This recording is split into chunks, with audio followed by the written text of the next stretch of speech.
Hey everybody, Joseph with Eureka Business Group, and today we're going to talk about cost segregation. Cost segregation is a term we use usually in the world of commercial real estate, like apartment complexes and retail and office and so on. And what it does is, in real estate, one of the biggest tax benefits is being able to take depreciation. If you invested in single family so far, then you're used to the fact that your CPA takes the cost of your purchase divided by 27 and a half years, and then you take that portion and deduct it from your taxes every year.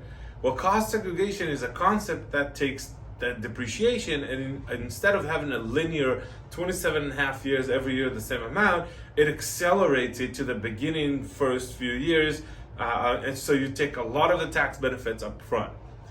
It doesn't change the amount of benefits that you get, right? You can only depreciate your cost. And usually when you buy a piece of real estate, you have the improving portion and you have the land portion. Well, land is not depreciable, and that doesn't change anywhere. And the improving, you can only depreciate what you paid for, right? You cannot depreciate more than what the cost of the purchase was, less the value of the land.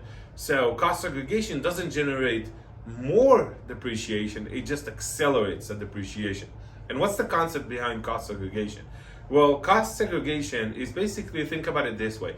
Instead of saying, well, I bought these apartment complexes with 100 units for, let's say, $10 million, and I'm going to depreciate it over 27 and a half years, I'm going to say I have a concrete slab, and I have studs, and I have 200 sinks, and 200 toilets, and 100 doors, and 100 refrigerators, and 100 dishwashers and 400 windows, and basically break it down to the components of the structure instead of just looking at it as one big whole.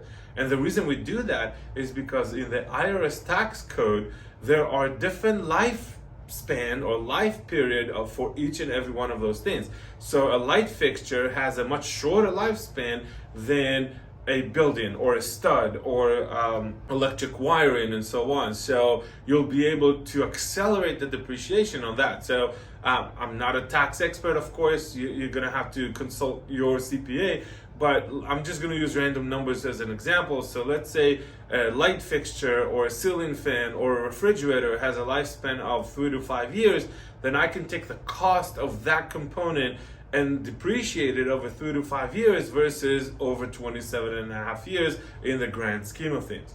So we take the big structure, we break it down to the components, and we make sure that we put each one of the components, what is their lifespan.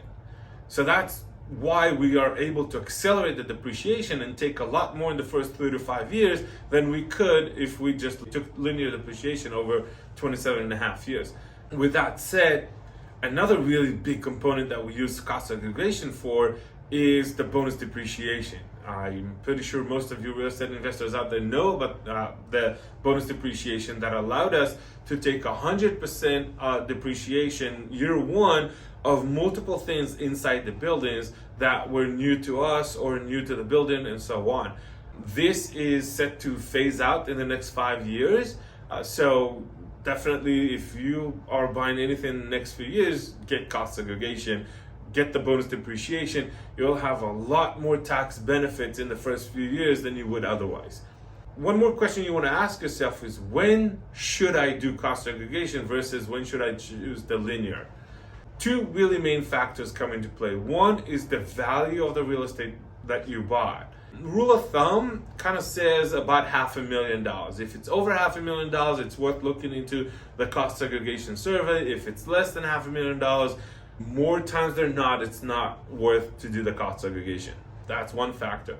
The other factor is looking at the time you want to hold the property. So if you're looking at a 1-2 year turnaround because you're a flipper, because you want to get out of it real quick, because you have a plan to buy, fix, and sell, or stabilize and sell and so on, then the cost of the cost segregation survey is not, you're not going to see the return on your money, because when we sell, we have depreciation recapture, right? So there's no point in taking all this right now only to have it recapture next year or in a year and a half.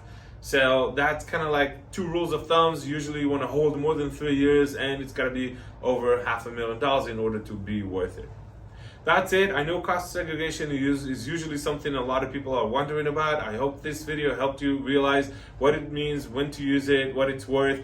I'm going to repeat the disclaimer. I'm not a CPA. I'm not a tax consultant. You should always talk to your CPA when you do anything that is tax related, because they are the only people that understand your entire financial landscape. And of course, share with them the plans of how long you want to hold it and what's the exit plan from that property is. That's it for today. I'm Joseph with Eureka Business Group, and we'll see you soon again.